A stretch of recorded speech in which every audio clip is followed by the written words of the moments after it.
Good morning and good afternoon and good evening, ladies and gentlemen. I am Passer, and today we have the Alpha Pro Series number 188. With me today is RagnaroK and Hurricane battling it out in an attempt to win that's 70% of the Alpha Pro Series prize pool. And you know what? We're just going to hop right into things here because we have a lot of StarCraft ready to go.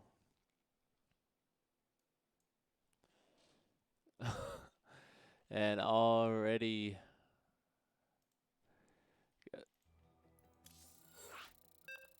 And already we're going to get hopping into this because, like I said, we have a potential 9-game series on our hand.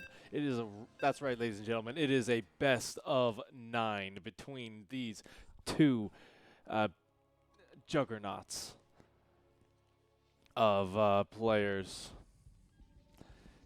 And I can tell you that they are ready to battle it out because we have them in Everdream. Without further ado, spawning in the top position, he is our red Protoss, Hurricane.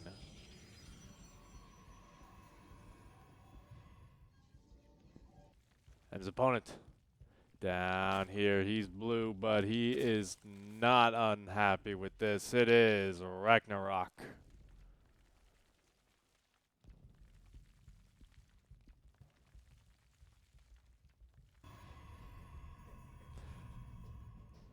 So while we're getting things underway here, I'll just like to explain the format a little bit to you, ladies and gentlemen.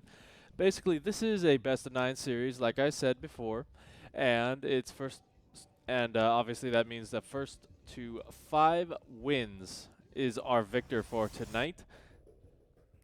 There's also a lot of great things that are sponsoring this event. We'll get to them in a little bit. And there's a lot of great ways to show your support for this kind of content. These guys, you know, they're busy. They're pros. They play in GSL quite regularly. So, you know, they got a lot on their plate. But even with that, they are coming out to these kind of events, and they are going to be showing us some amazing games. PvZ is one of the most interesting matchups just with the amount of variety that you can get out of these two guys. And, you know, I am very excited to see where this goes. To start things off, we're just going to see a bit of a wall off here for Hurricane. He does want to protect that Nexus going up. Nothing relatively cheesy from RagnaroK either. He just now got his spawning pool. He has his third hatch up, so he is playing it very aggressively in the economy. This will allow him, with the ability to essentially kind of just build up super quickly, and he might have a chance early on to overwhelm his opponent just with the amount of macro that he is going to be putting out. We'll have to see if that is his train of thought as well. Right now, he's not really making too much. He's just kind of droning up and preparing himself for what could be a long game. Twilight Council is also the choice here for Hurricane. And RagnaroK will actually get a good scout off of this. He does want to click that building, know what it is. Stalker actually going to not prevent him from seeing it.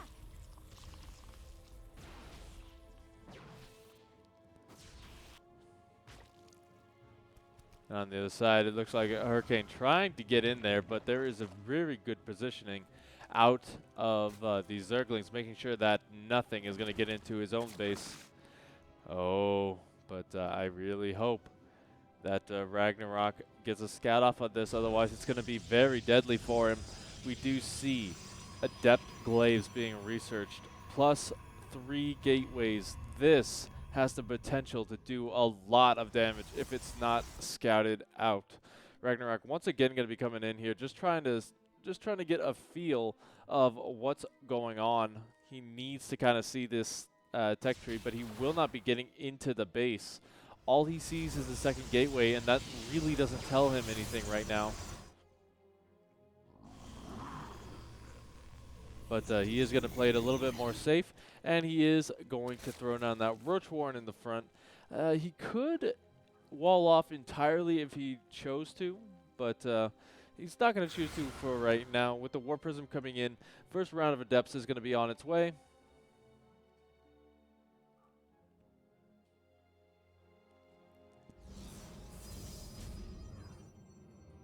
And yeah, this is going to be really the first big time that he sees this amount. But he does have a lot of queens in position. Glaive's not done just yet, but here comes the Warpin. Just kind of cancel for right now. I think that's pretty smart here. It does not look like he's going to overcommit to this either. He's just going to warp in a couple more Adepts and try and get some damage done, but you have committed a lot to this attack, so you do need to get in there and actually do something. The problem is RagnaroK is just in position every single time. He's got a very good split on his units, and actually I don't think he's really going to play too much more macro intensive after this attack because he has so many units out there. Still relatively low econ game for both sides, but there we go. First couple of Adepts gonna start to shade in. And yeah, just everywhere. Hurricane is getting pushed back by this. He's gone back into Immortals. He's throwing down even more gateways. The question is, will he have the economy for it? He has completely halted probe production.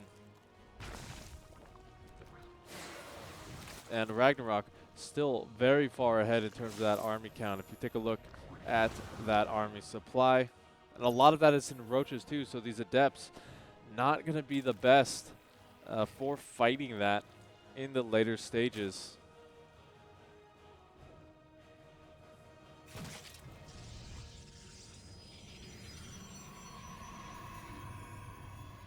It does look like Hurricane will be going up to that fourth Nexus, or third Nexus rather. Kind of just trying to macro his way out of it, I feel. After this attack didn't really get enough done to justify it.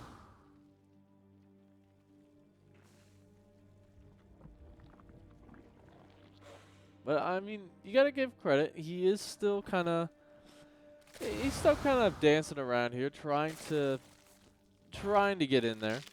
Unfortunately, RagnaroK just powered up so quickly off that fast 3-hatch that he's never going to be able to get in there, and the first Adept finally goes down. And we do see Hurricane coming in with a much bigger force, however. The question is, will it be enough? There's a lot of force field entry here, so if he can get essentially, if he can get in here, a good shade and divide the forces, it's going to be very difficult for RagnaroK to hold this position. We do see a very nice wraparound from those Lings, but they are going to get pushed back as well. The Lings actually in, they want to get out. But over here, Biles hitting absolutely everywhere. The Lings heading to Hurricane's natural, going to try and break in there. And it does look like RagnaroK is going to overwhelm this attack. He's got plenty of more roaches in the defense coming in. And the wall about to fall as well, so there will be no more Adepts for this. And with it, Hurricane drops quite a few supply. The War Prism goes down as well, so no reinforcements with this attack. He will get pushed back in the natural, but that wall is now breached. And now these roaches do finally have that speed upgrade, so they will be much, much faster for the attack. No Immortals on the way. He just can't get them in time. GG is called. Now, what that does mean is it will be Hurricane's map pick.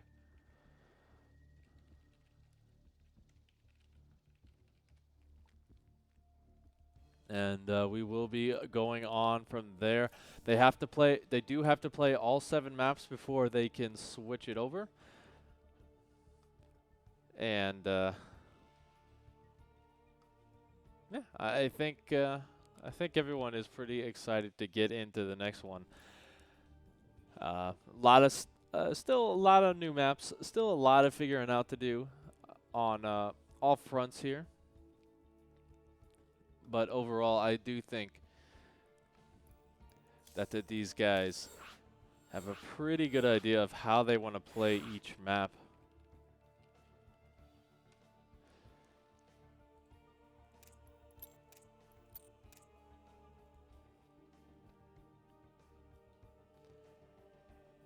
But yeah, we will be going into Death Aura, which is, you know, a pretty fun map because you do have those inhibitor zones, which are actually generator zones, which are actually pretty fun to see because they speed up everything. So if you can get an engagement, in those areas, it's all gonna really come down to the DPS of your army, and it's really going to increase the power of any kind of push.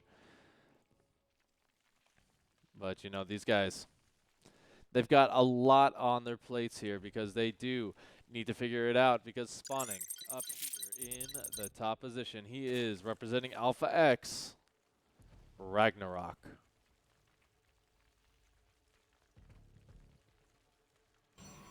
And down here, representing into the clan, he is Hurricane.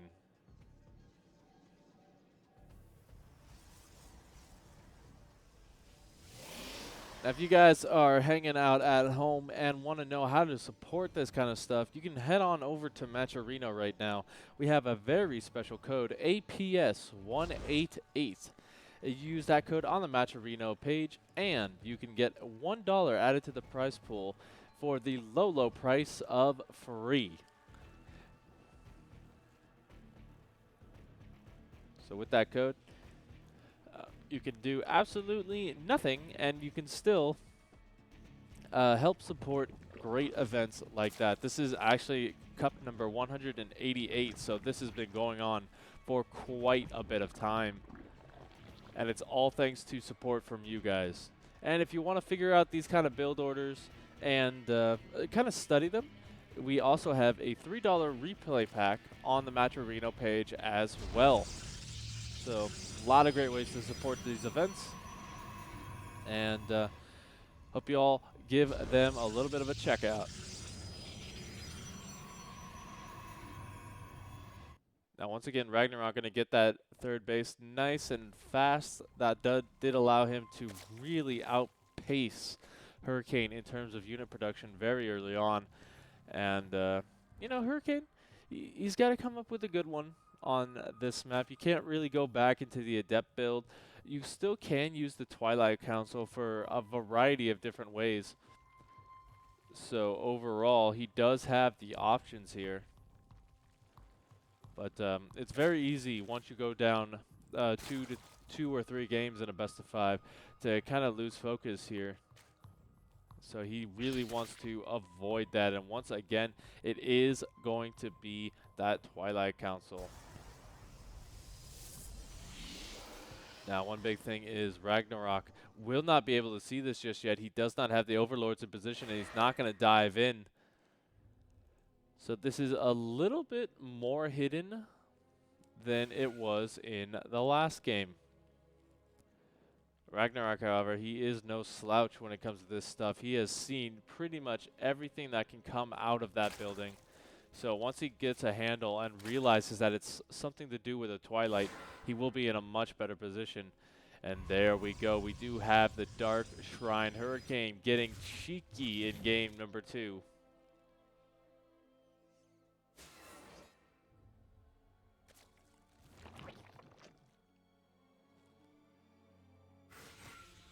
And now the question is, when is RagnaroK going to realize it's a Dark Shrine?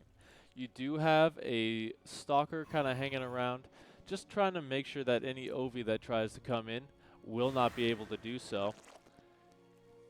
We should be seeing a robo facility as well pop on down here pretty soon. Unless he is actually just going to warp them in and walk them across. That'd be pretty interesting because the warp prism really gives you a lot more potential micro with the fact that you can always warp in those archons and you can really just breathe new life into the what are they called? Dark Templar. Like that, I don't think that actually, yeah, he hasn't seen anything just yet. There is absolutely no detection with this. And RagnaroK, he likes to kind of delay his lair a little bit here to get his economy rolling. Especially with the Roach Warren going down. He may think Adepts are going to be coming again. I don't know if it will be in time, but now he does realize something is up because he has thrown down one Spore Crawler. But already there is a DT on the way. Spore Crawler in the third base. Not going to go down just yet.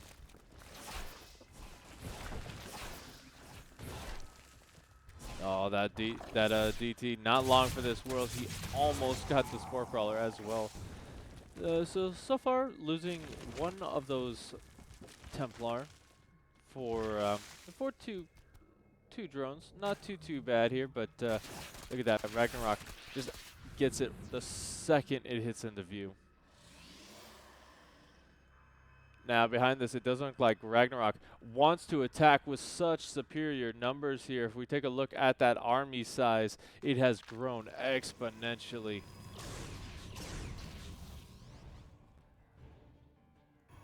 And while there is a lot here for Hurricane, this is quite a big number of units here. And charge is not complete either.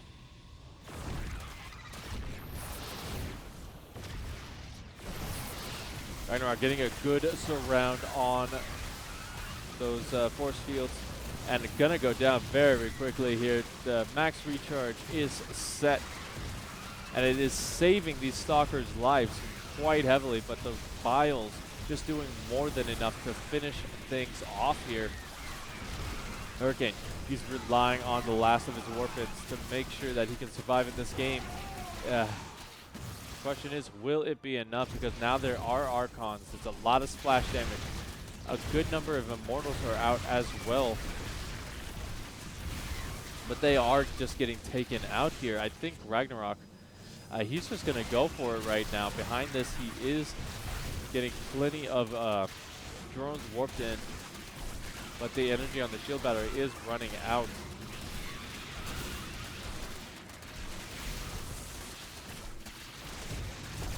And even though charge is on, he's just using it on the Zerglings right now. Behind this, we do see a Spire on the way as well, so there is a good transition. I think RagnaroK will be pushed back here, and Hurricane does hold on.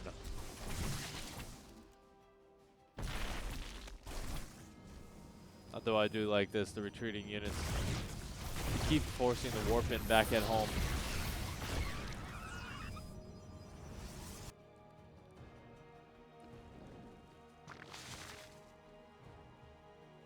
There's actually nothing here to defend for RagnaroK. So he might lose a very high energy queen. Just barely getting the transfuse off to save that. That is a very clutch save.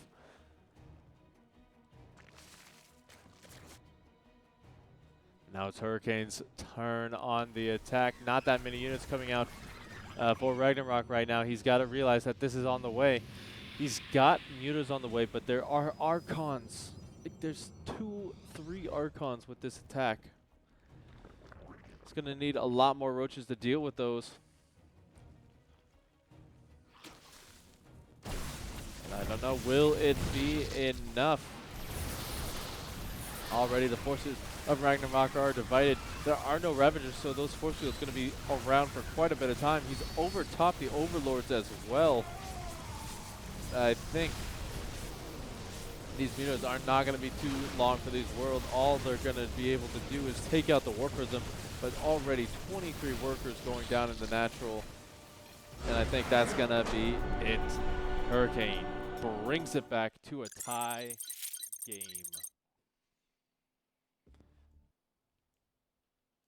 Fantastic series so far. These guys are really showing their stuff and showing how mobile they are.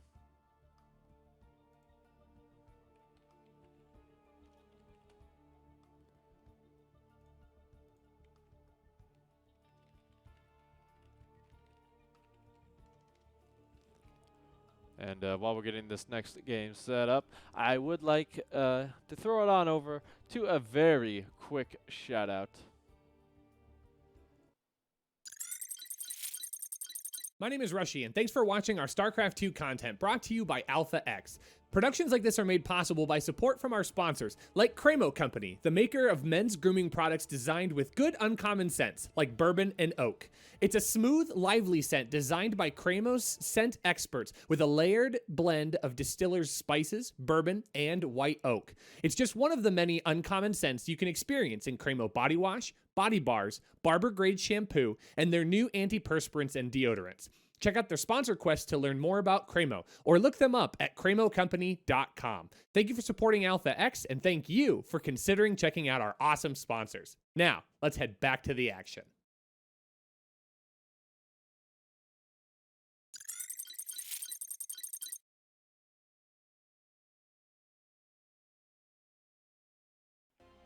And that was one of the amazing sponsors of this event.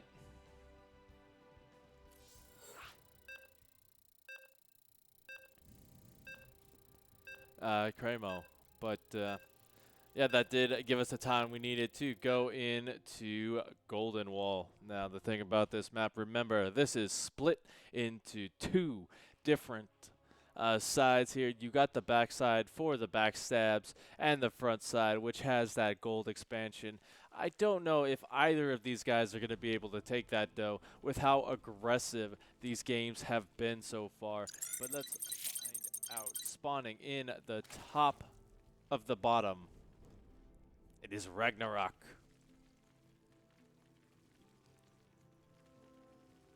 And his opponent in the top of the bottom over here, it's Hurricane.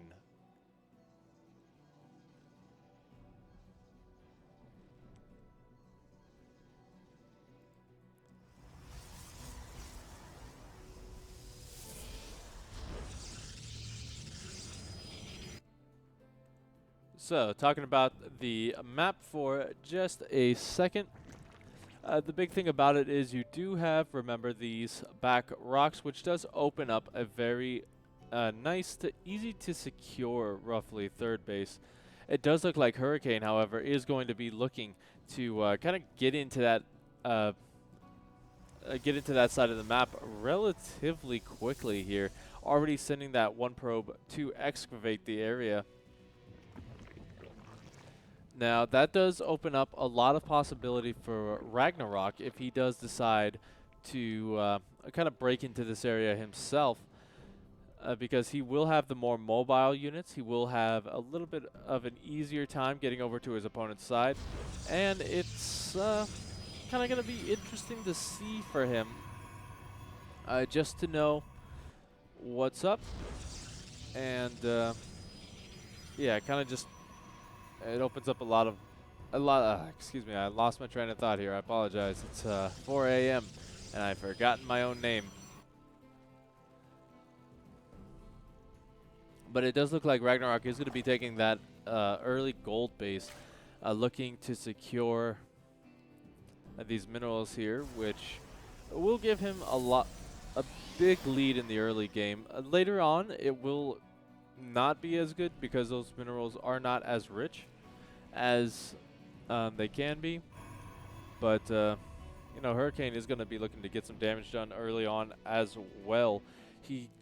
More than likely, we are going to be seeing the Oracle come out for that damage, but we'll have to see if he does decide to go into Phoenix behind it.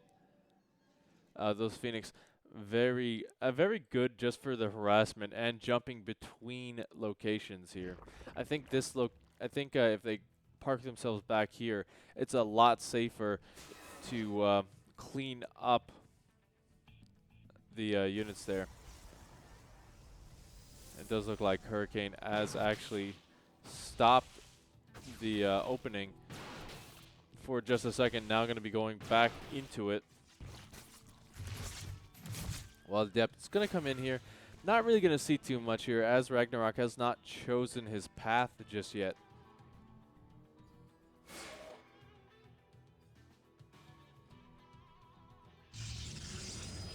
Looks like Hurricane will be taking the safer of the 3 bases, as it will be a bit before RagnaroK really decides to break into that location. As I say that, he's already broken into that location, so never mind.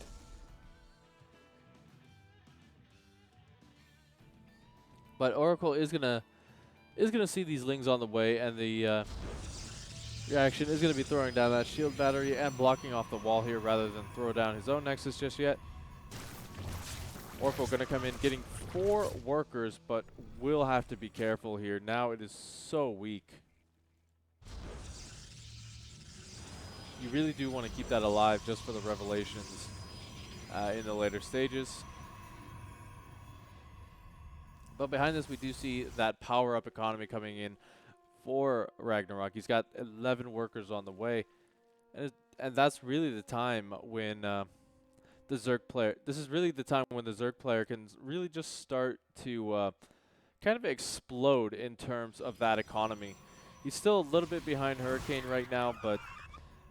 you know, he's making 7 workers at a time. Now, we do see once again the lair only just now starting. So, if there was any kind of cheeky shenanigans with DT, it would not be the best. But actually losing an Oracle for 4 more drones.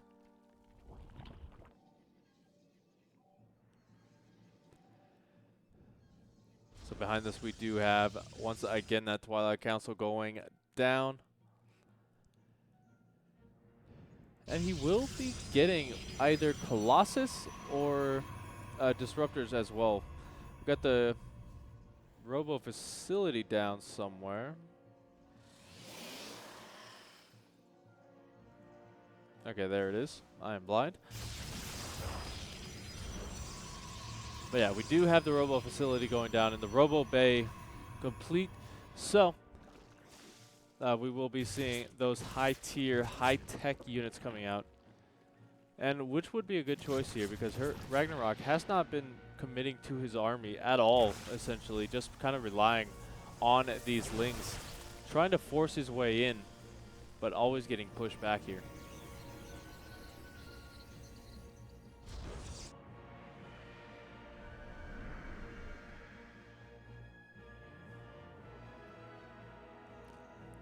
Colossus is the choice as RagnaroK goes up to his 4th base. Little tough love for that Overlord. He's going to come out that much stronger for getting hit by the Queen. Now, one of the big things is RagnaroK has not really been super aggressive with his pushes into that 3rd base. He's kind of just been poking, prodding, trying to get his way in. But once those lurkers come out, the situation changes immensely. Lurkers, very good for sieging up these kind of positions here and getting past the force fields of the Protoss player. Even now, he is even going to be going up to that hive pretty soon here as we see the infestation pit coming in. So that'll help him out a lot for getting up those upgrades, which just make the Lurker such a powerful unit. And Hurricane, you know, he's being kind of aggressive in this bottom position. Going for that 4th base is a very risky move because the closer it is to your opponent, the faster he can get over there with his units. It's an interesting choice to be sure, but you know, it will work out for him because he will have a much closer reinforcement point himself.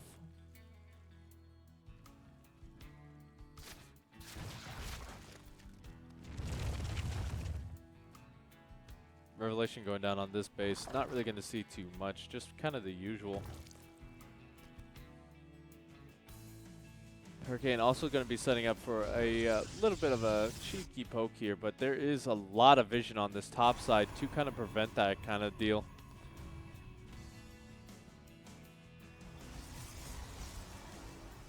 I'm just about to be complete as well. Those Hydralisks going to get their upgrades. And actually going to see a Nidus Worm. Now that is actually fantastic on a map like this. Because it's a split map kind of deal, what that will allow him to do is it will allow him to kind of jump between the two sides of the map, and it's going to be really difficult for Hurricane to respond to that because he will have to go all the way around to defend this location. He'll have to come all the way back to defend this location, and this is something of a really powerful move.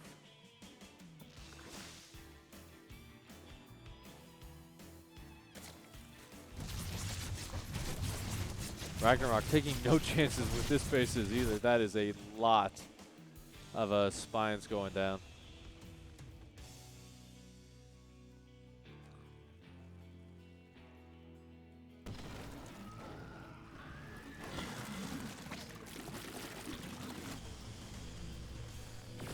This is kind of a fake in that location. All these lurkers in.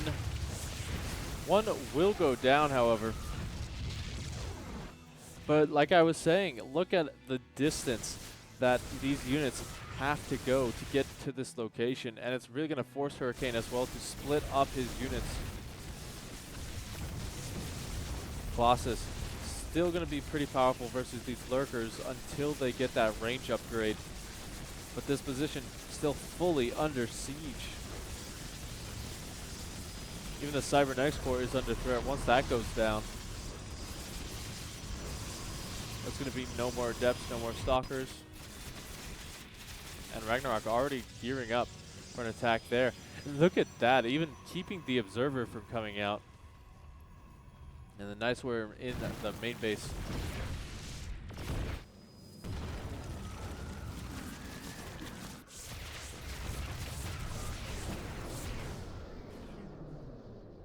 Like the lurker did not go down, but the lurker in the main base has gone.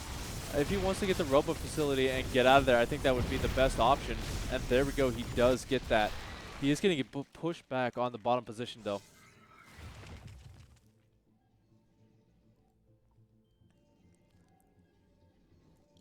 But now, like I was saying, he's just going to be jumping between these two locations. Storm, not done yet.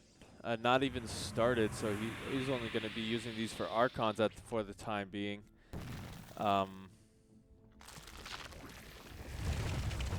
Behind this, though, we do see that +3 attack coming out, and a couple of Stargates with the Fleet Beacon, so he's not too bad off. If he can get that up and get into Sky Toss, it's really going to be a blindside to RagnaroK, who is going for a very heavy ground-based composition.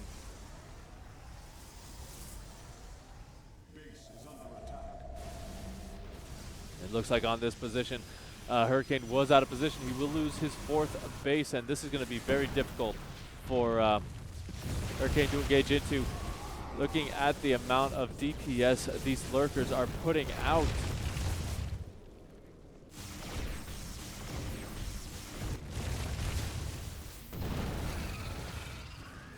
Every time Hurricane thinks he's got a position, it's not enough.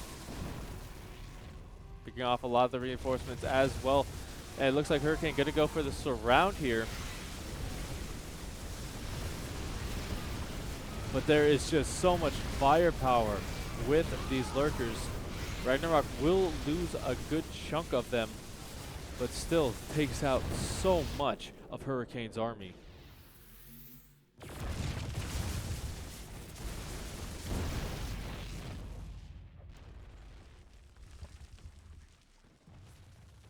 And behind that, RagnaroK just going to almost instantly rebuild.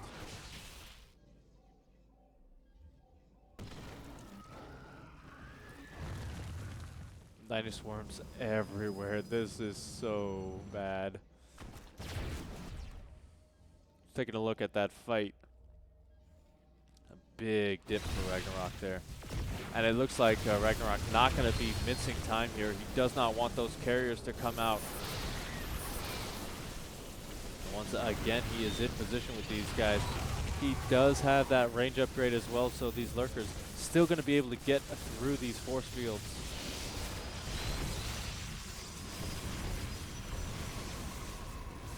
Getting the pickoffs he needed as well. There's plenty of Hydraless Fire to make sure that those carriers do not do the damage that they need.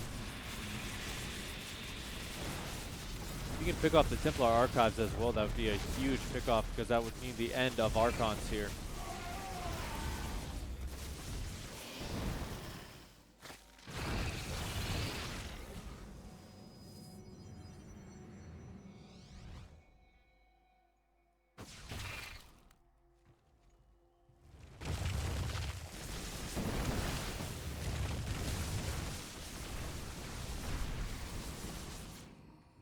And yeah, even with carriers, this is going to be a very difficult location to break. RagnaroK is just content because he does have such a large bank in the backup, so he can take these fights. Hurricane, not as much of a bank here. He struggled to get that fourth base up on the gold, so that will help him out a lot. But is it going to be enough? Is the big question here. As those interceptors go down, it's going to be easier for RagnaroK to move on in, and look at that. It's 199 to 150 to fight. And Hurricane going to tap out. GG.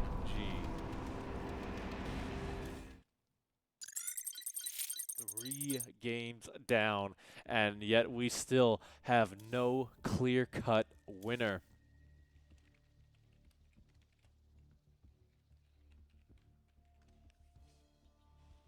Like, just epic games so far, and I know you guys are enjoying them as much as I am.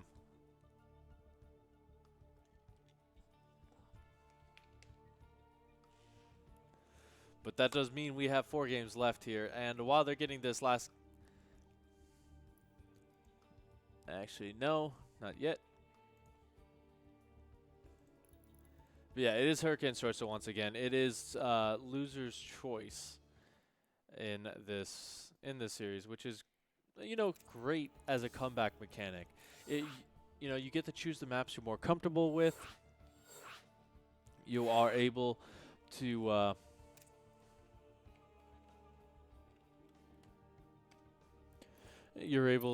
kind of plan your build orders around that, and yeah, you know, there's just a lot of ways that you can come back onto it. Like here, we see Hurricane choosing Eternal Empire. Now, Eternal Empire is one of those maps that the expansions are a lot easier to come by. The first 3 bases have those small chokes, which those 3 choke points make it easy to survive those early attacks. We have seen Hurricane go for early attacks as RagnaroK's been defending. So it will be interesting to see if we see kind of a reversal of that, if RagnaroK tries to break it out early and kind of just fight those expansions. But you know, there is a lot of opportunity for that. These guys, they're not mincing around with these games. And if you want to see another display of skill, let's hop into this one, spawning in the bottom position, representing into the clan. It's Hurricane.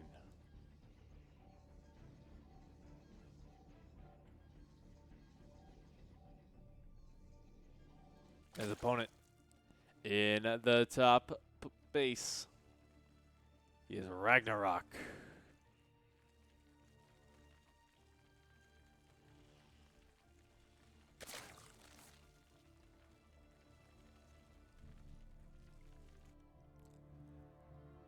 Now this probe, this is the most dangerous probe in the world because Anytime there is a probe that is not in a Protoss base, that means he could be somewhere hiding out, throwing down pylons, throwing down cannons. Even though that's not what we're going to see in this one because there is a gateway down, just the fact that this guy is out here scouting can be a big deal. Now, I do think RagnaroK will be going for that early third base. Once again, it's really just shown a lot of explosive power with that.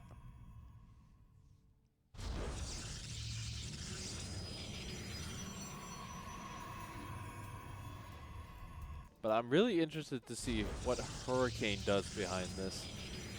You know, we've seen kind of 3 different strategies from him so far, and you know, they've worked out. You know, he did take 1 game off, but unfortunately, it always went into the later stages of the game when the Zerg player does get that very heavy macro. Very difficult to break them after that point.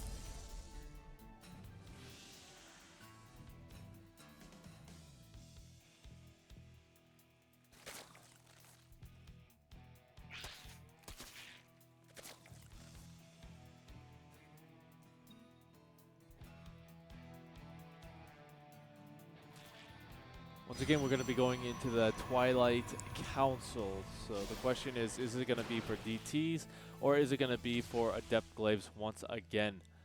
That is going to be very telling here because I don't think he would go into Blink. I just don't think Blink is very powerful versus Zerg.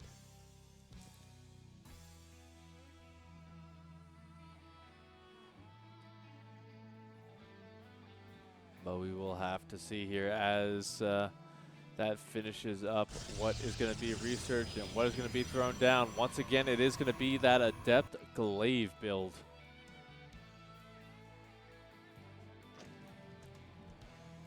So, like we were saying earlier, the thing about Adept Glaives is you really do need to get in there and you really do need to get damage done. Otherwise, you know, the Adepts do not scale very well versus the Zerg player who can be going for roaches, a lot of lings. You can really just macro up very heavily behind it if you don't get in there. Now this has been scouted out. He sees the upgrade going down and he sees the Warp Prism as well being morphed in. So he's got a pretty good idea of this, and he's just going to throw down that Evo Chamber for the upgrades, as well as the Roach Warren to really cement it home. And that's kind of what I was saying. Once you know this is coming, it becomes that much easier to defend. Look at that, even blocking off that wall, forcing these Adepts to come in from one location.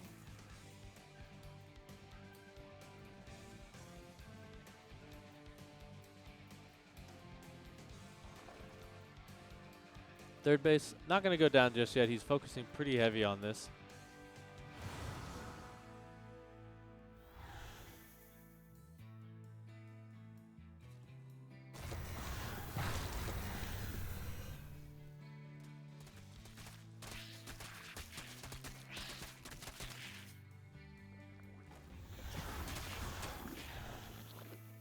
Yeah, Hurricane going to try and get in on 2 different fronts here, it looks like.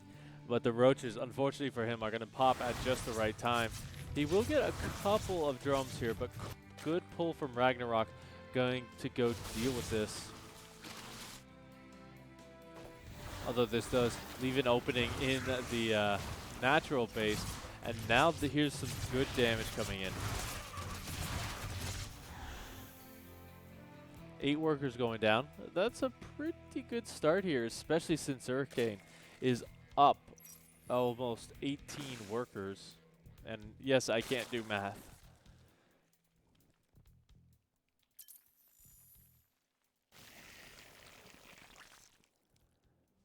But RagnaroK is not going to stand for this. He does not want that immortal count to grow. Ravagers being morphed in the back. And it looks like RagnaroK is just going to look to push to push the point home here. Drone production is started up back up behind this, but he has quite a few units on the way.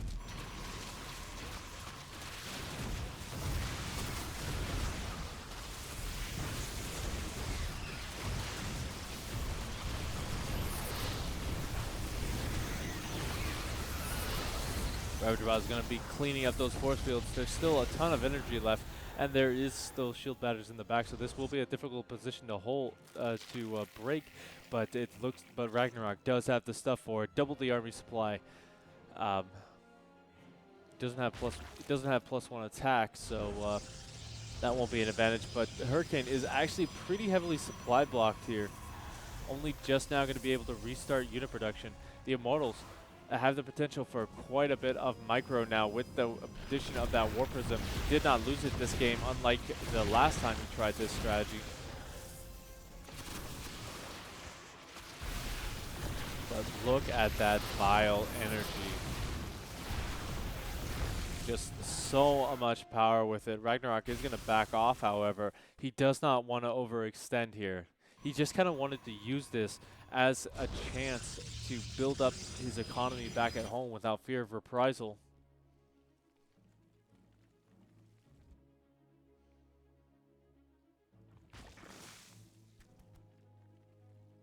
And only now is he going to start up those upgrades. He has the Cerberus skin on. Or synth skin.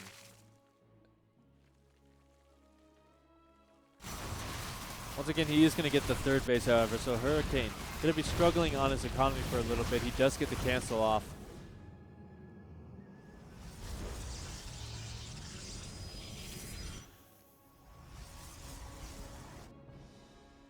But RagnaroK a little bit late on his fourth base as well.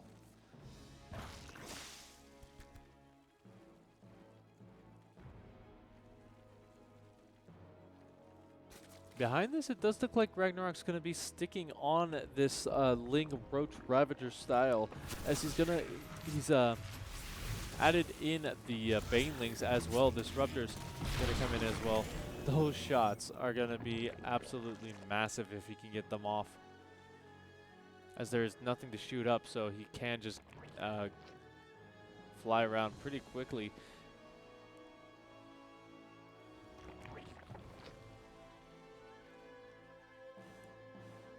As Hurricane setting up for a big adept push, it looks like.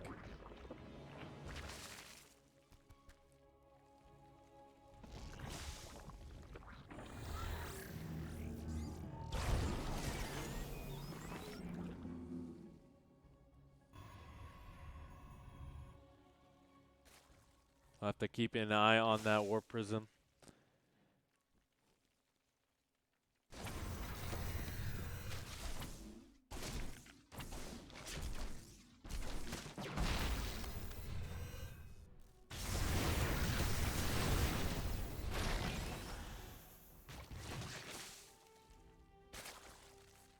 Now, RagnaroK is still quite far ahead in terms of that army supply, in terms of the type of units. He will be going up to Hive behind this as well. The question is, like, will he be bleeding off any of these units in order to kind of transition? We don't see any lurkers. No hydrogen has been thrown down. So that is a bit of a change from the last game.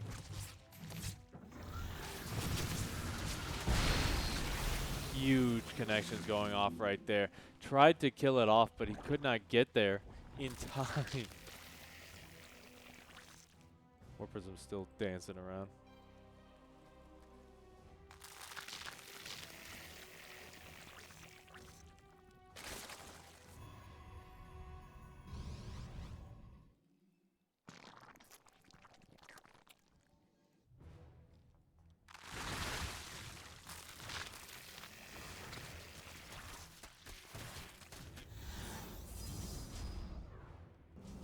Now RagnaroK looking to get some damage done to his opponent. His Hurricane's army is way out of position for this.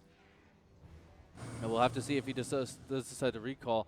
But look at that, gonna hide the fact that he doesn't have any Archons with this bio.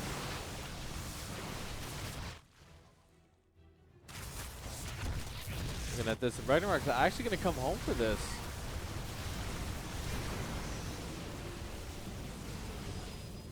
Ton of Banelings going down with that disruptive shot.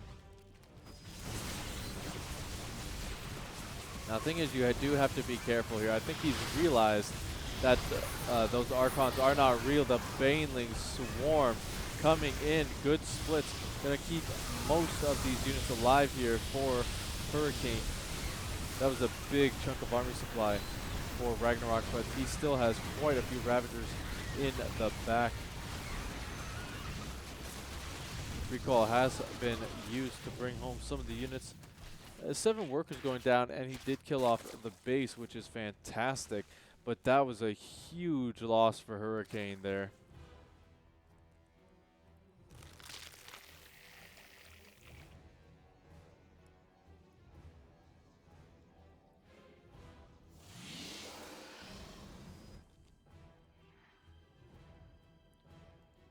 In terms of minerals, it does look like Hurricane's starting to mine out on a lot of his bases, so he does need to get that 4th back up and running.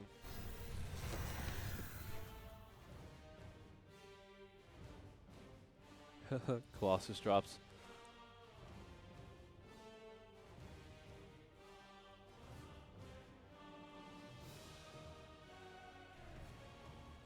Now, the switch into Mutalisk is going to shut down this War Prism pretty darn hard.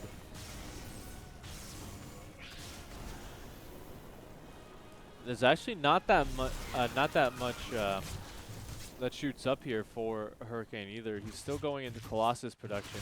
He's still pretty safe, all things considered.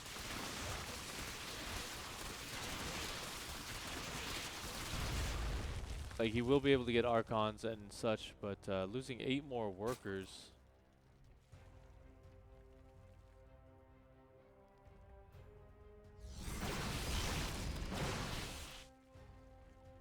Looks like Hurricane's on the attack again. As the Muse is going to be jumping around, kind of try and get some damage done. What they are doing a very good job of kind of just pulling this army back from Hurricane, giving himself more time to max out on the other side of the map. Gonna even see Fungals come into play here as we go up to Hive. That's an interesting choice. I'm gonna be very excited to see that.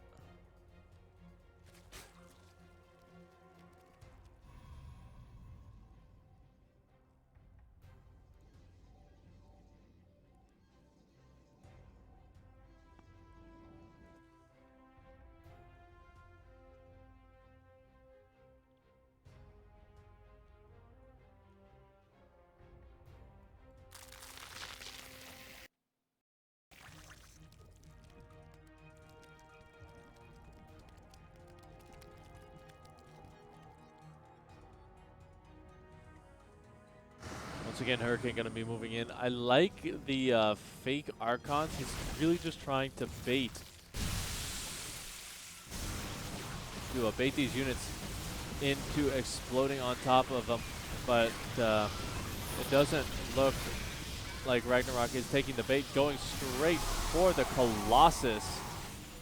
All those Banelings do go down, but there's still quite a few Ravagers and Roaches here to deal with what's left. He's trying to get on top of the Colossus. The Stalker's doing a pretty good job of keeping everything back here, but unfortunately it does not look like enough. Once again, Hurricane getting pushed pretty far back.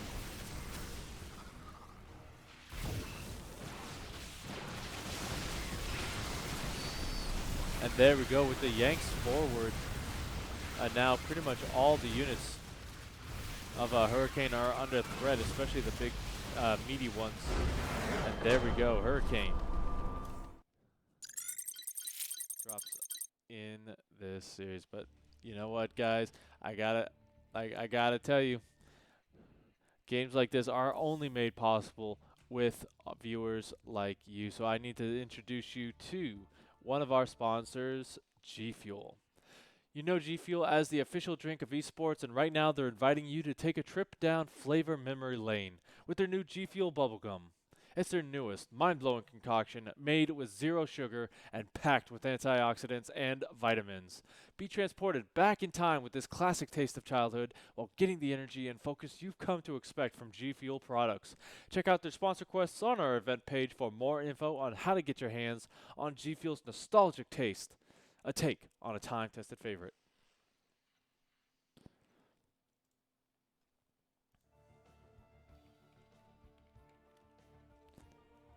And you know what, guys? We all live in a yellow submarine. As Hurricane has chosen.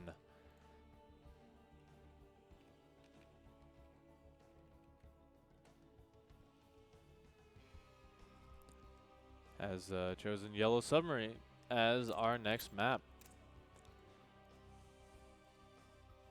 Now, this is the kind of point. This is the point where you got to start thinking of what you're gonna do here if you drop this game. Because if you do, you go down to match point versus RagnaroK.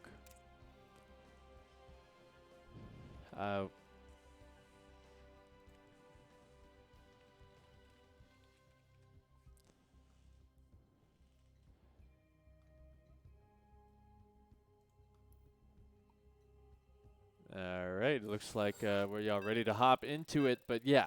So it's currently 3-1 in favor of RagnaroK. You got to be thinking to yourself, what am I going to do this game? Am I going to make it aggressive, or am I going to rely on my macro? We've seen in the later stages of the game, RagnaroK has that clear advantage once he gets up to that 4-5 base economy. Is essentially it's a difficult situation for him, and we're gonna have to see, because down here in the top of the map we have our blue Protoss player, Hurricane.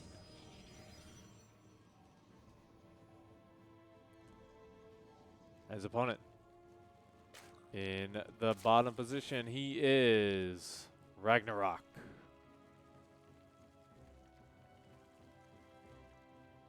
Sporting a very nice little Cerberus skin there. I don't know which skin this is, but it looks pretty. It looks really cool. I like it.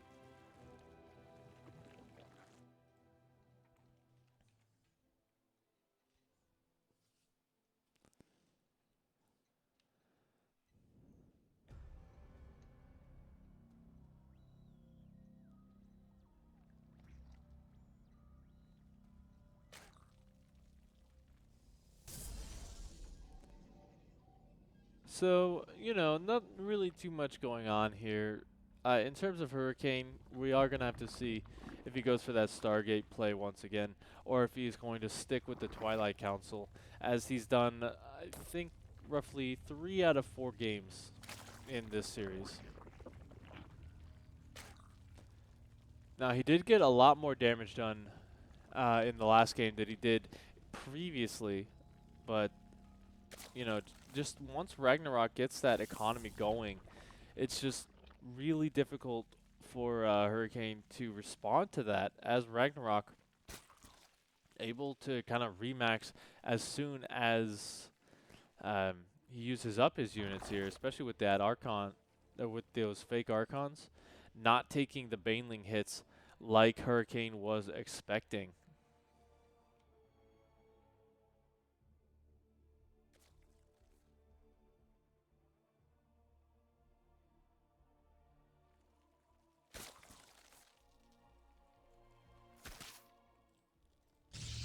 Now, once again, he's going back into the Twilight Council. That is his go-to move in this series.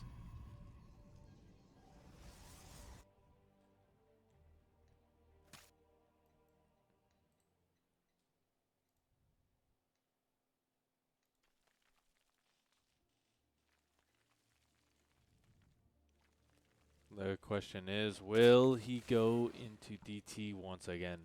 He only tried that once. RagnaroK was able to shut it down. But you know, even though lightning doesn't strike twice, a Hurricane can strike whenever he wants, and there we go. It's going to be a Depth Glaives once again. Um, now this, now these third base locations are a bit farther out of the way, so it might be good for him. The problem is we'll have to see if RagnaroK is able to divide his forces up.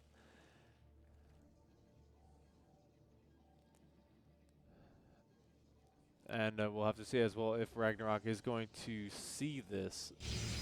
That is a really big tell if he is. If not, you know, he might not have the roaches down in time.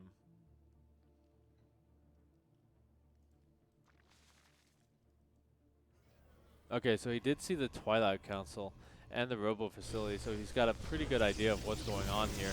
Just now throwing down the Roach Warren. And he's going to be looking to defend once again.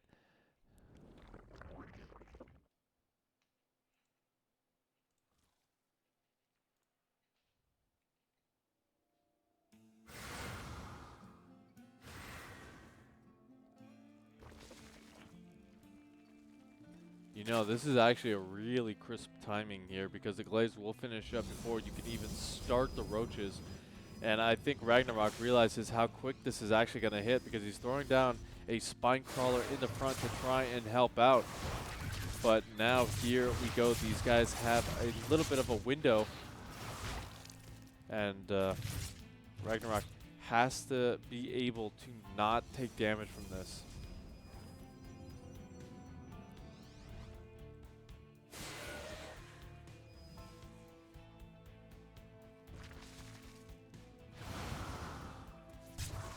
This is actually really nice for him as he did fake out all of the links.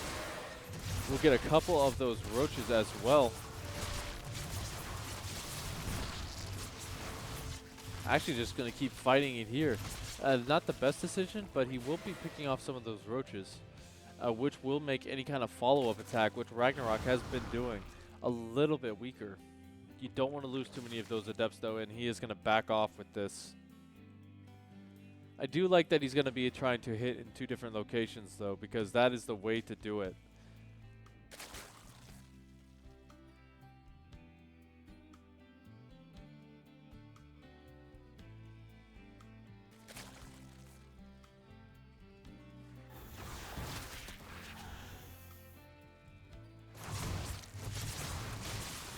Finally, a drone does go down. That is the first drone that the adepts can get.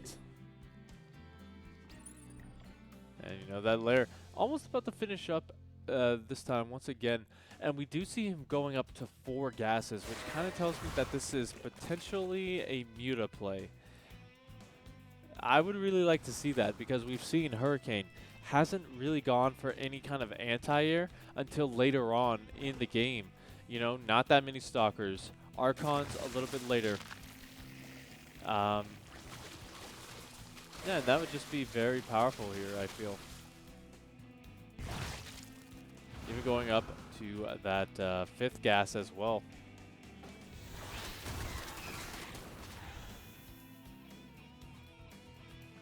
Yeah, these adepts kind of just dancing around.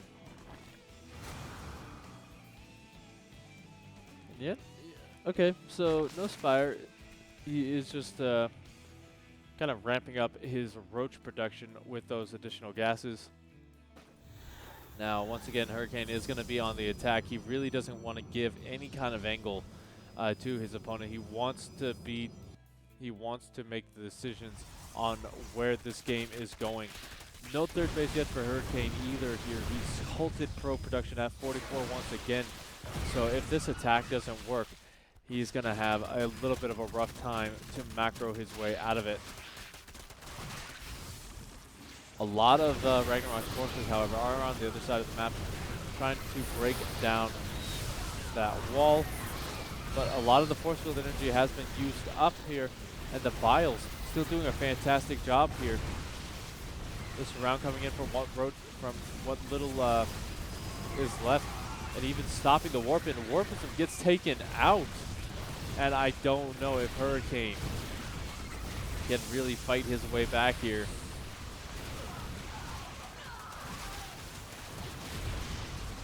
as RagnaroK is just going to continue the push forward. The Immortals go down, and RagnaroK is going up to match point.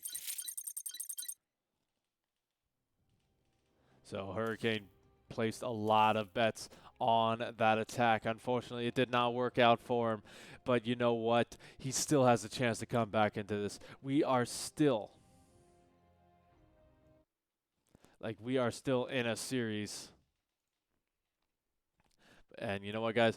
While we're getting this next game set up, I do want to show you something that's really cool because we do have a Matcherino page. If you use your code APS188, you add $1 to the prize pool. And if you want to sub, or if you want a replay pack as well, that's an additional $3 that you can pick up on that Matcherino page. But I want to tell you something.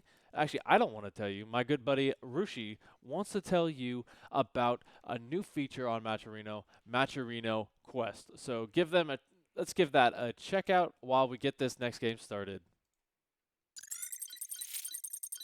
My name is Rushy, and this is a 1-minute tutorial on how to create your own Matcherino quests for your online events. Let's get started. Go to Matcherino.com and click the sign in button in the top right. You'll need to link an account to begin. I use my Twitch account because it's the most convenient for me, but you can choose which one works best for you. Once you log in, click your username in the top right and select Profile. Along the left side will be a place to select Sponsor Quests, and you've arrived. Click the Add button and give this quest a clear title and a sleek image. Your quest can be attached to all games, but one option to better reach your audience is to limit your quest to games that fit your specific community. You can also target specific audiences by whitelisting specific countries, or by blacklisting specific countries so they can't see your quests. You can also set specific actions that your quests require, such as website clicks or Twitter follow. Doing all of this will get you great looking buttons that your fans can interact with on your Matcherino pages. Use the Analytics tab to see how your quests are doing and what works best for your community. Every click counts. I hope this video helped you start your Matcherino quest. Thanks for supporting Matcherino. Now, let's get back to the action.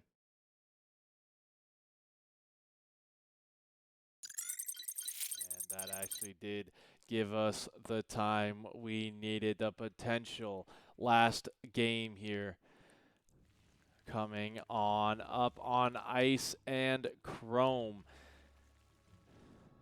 Before I tell you that, let's bring it over to this guy in the bottom. He is up 4-1, looking to close it out. It is RagnaroK.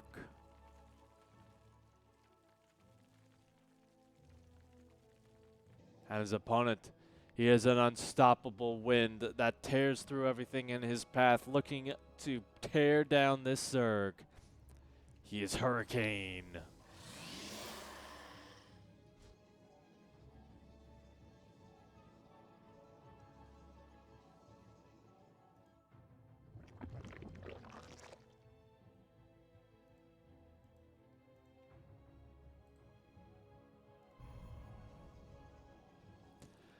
So, what is Hurricane's options here? Obviously, he can go back into that Twilight Council. It's been his bread and butter in this series. But I think he does need to mix it up a little bit because RagnaroK has just had his number almost every single game here.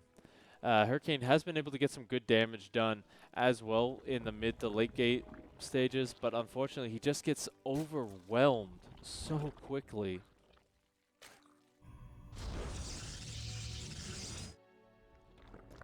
Yeah, as the game goes on, he just gets overwhelmed so quickly as RagnaroK.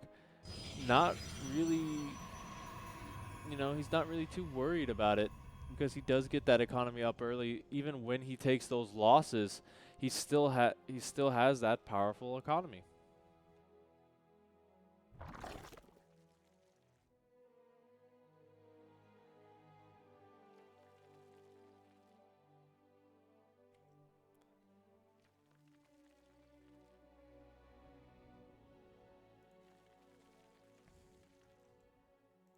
Now, one thing to note as well, RagnaroK has been he's been very reactionary, I would like to say, because he has not really been the one to kind of dictate the pace. He's reacted to his opponent's moves, and he's gone, and that's how he's really won the game so far. Now we do have Stargate on the way, which does change it up a bit. Will he go into Phoenix though behind it? I do think he is going to get that Oracle first. And look at that, actually, the wall is down. So a full scat off for Hurricane, or RagnaroK rather. This is a really good move here. Now it is going to be Phoenix coming out. And, if RagnaroK's paying attention, you can kind of see the outline of a Phoenix in there, so you do know what's being made. But actually, he is just going to cancel that and go straight into the Oracle. And I'm lying, it actually finished here. That finished a lot quicker than I remember.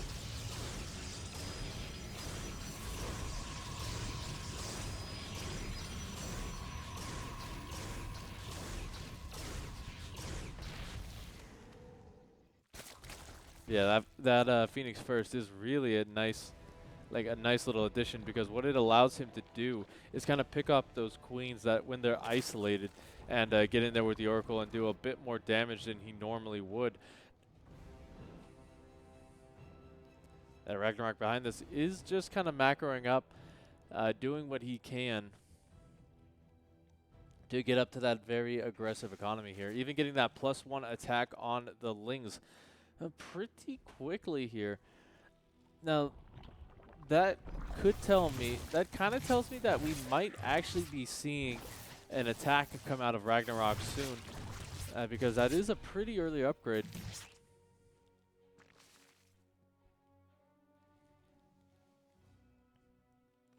But I'm liking it so far. Only two workers going down here. Bailey Nest behind it, and that's gonna be the scariest part of this for Hurricane here.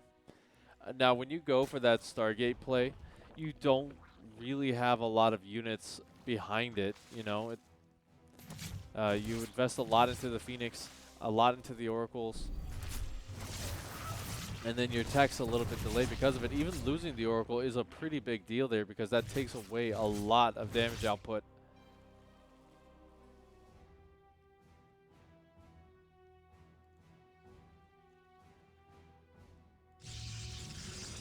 Behind this, however, we do see Charge on the way.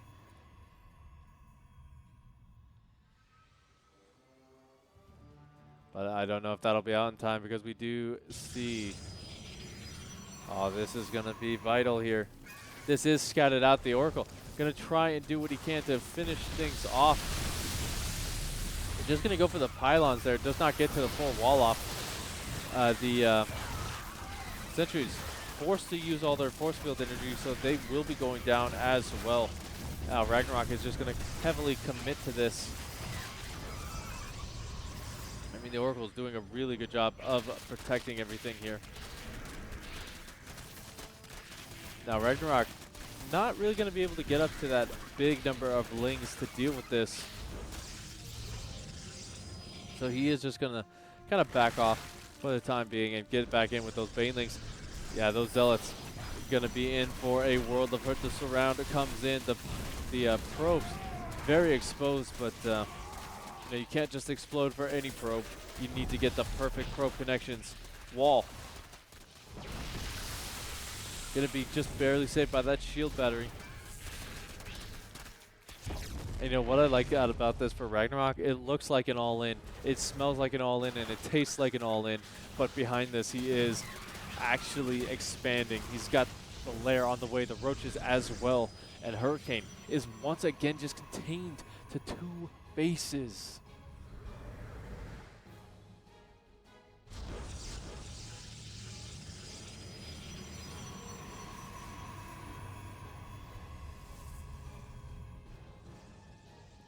I'm loving it so far here, because RagnaroK has essentially crippled Hurricane's economy for the time being, as he goes up to a 4th base and a macro hatch in the main, as well as Hydralisks. Now the thing is, he can take those Hydralisks, he can make them lurkers, he can make them more powerful with the upgrades, and he can just push through all of this. There is just so much potential here.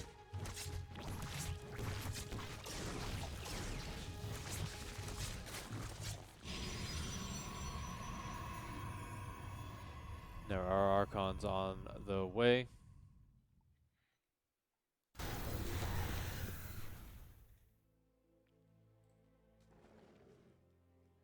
But, yeah, taking a look at that army supply here, RagnaroK. Favorably in the lead with all of it.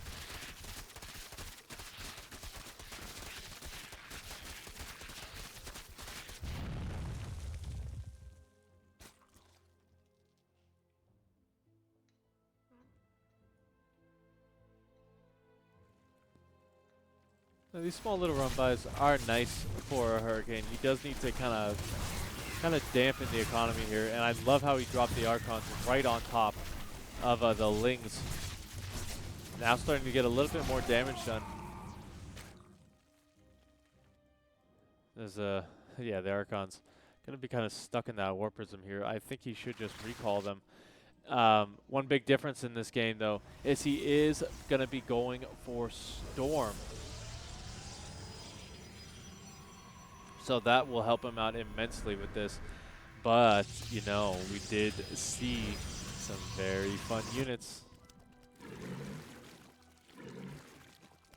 As Hurricane going to be going for a drop.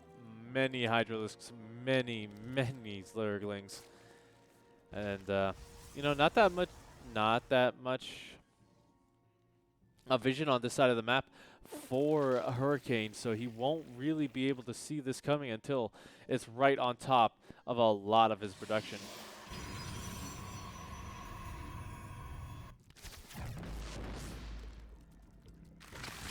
It's going to be hitting in multiple locations at once. This is going to be great. Just has to be so careful of those Stasis wards. But all the Hydras dropped in the main base, forcing those defensive Warpins. A lot of the Lings do get caught out, but there is still plenty of Banelings with this. Storm has completed as well. So he will be pushed back on both fronts for the time being, but the Banelings will actually complete. Just barely get out. And look at that, even a third base is under fire as well.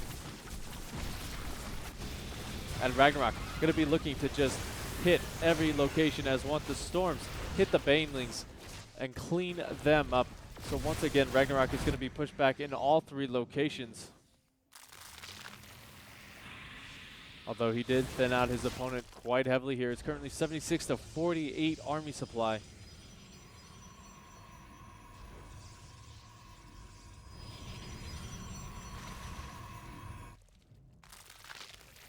And how much Storm energy is left? Looks like he's got 3 Templar worth of Storm still available to him. He's going to try once again for these kind of drops. No Banelings mixed in with that. No Lurker Den either. I think Lurker Den would actually be a pretty good move here. But here we go. Those Templars forced to warp in to Archons for their own safety here. The 12 probes going on down, and a Void Ray actually going to be coming in. But you know what?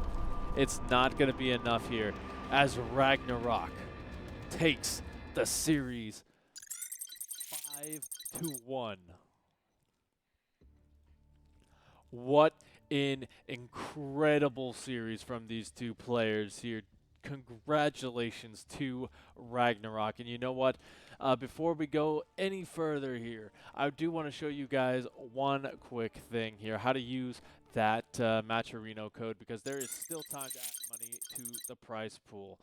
This is the event, and as you can see, we got the prize pool up here. If you want to use a code APS188, that code will add that cash to the prize pool, and you can even add a little comment for your favorite player.